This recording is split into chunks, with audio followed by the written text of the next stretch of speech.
everyone, Allie here from The Family Meeple. Today we're continuing our 2022 countdown advent calendar. These are the 24 best new to me games that I played in 2022. The game doesn't necessarily have to be from 2022, it just has to be one that I played for the first time in 2022.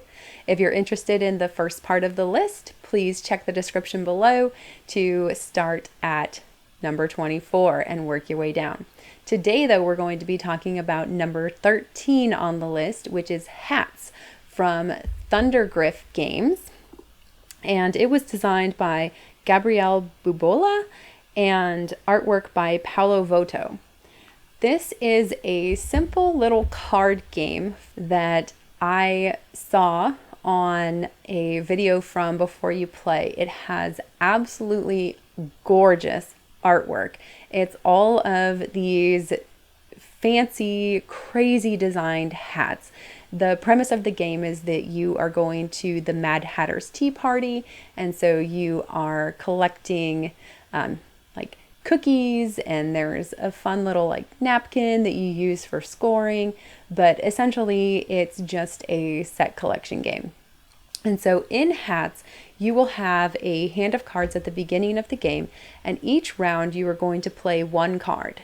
The trick is that you don't play any cards directly from your hand. The card in your hand you will pick, and you will exchange it with one of the cards on this table display in front of you. And so you will take a card from your hand, exchange it with a card from the table. The card from the table that you pick is the one you will actually play in front of you. Your goal is to manipulate the table in front of you so that the color of hat that you are collecting ends up in the most valuable space.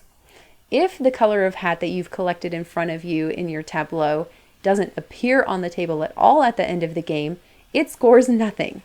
So you are trying to collect cards in front of you, but at the same time manipulating this table, and everyone else is doing the same thing.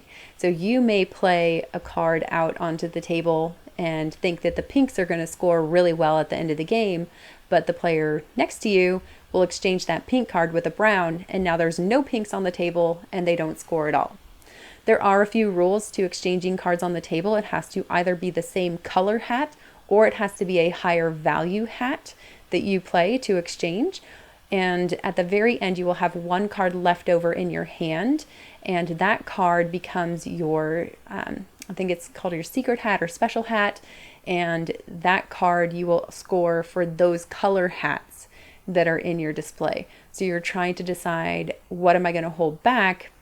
Because if I hold back like a 1 green hat, then I can sum up all of my green hats, subtract the 1 from my special hat, and score all of those points. So you want to hold back a low value card of the same color that you are collecting in front of you. There is a lot going on to think about in the game, despite the rules actually being very simple. This is one that has gone over extremely well when I've introduced it to some of my friends. We've played it at different get-togethers, birthday parties, just like dinners and things like that. It's one that we can pull out. It plays well at 2, it plays well at 3, and it's very, very quick. It's one that every time I've taught it, we've played it back to back multiple times. The first game is definitely a learning experience where you're just kind of trying to figure out, okay, how does this work? What is the strategy involved? And usually the first time you play, you don't really get it, but once you get through that first round, then you really are starting to see the strategy, and everyone I've played it with has said, okay, let's go again, let's go again. It is, like I said, beautiful on the table, super quick to play, very fun, easy to teach. So that is my number 13, hats. Thanks so much for joining us today. If you like this video, give it a thumbs up and consider subscribing to the channel so that you can see the top half of the list coming up starting tomorrow. Until then, you can follow us on social media on Instagram, Facebook, and Twitter, and we hope you are continuing to enjoy the holiday season. We will see you on the next one. Bye.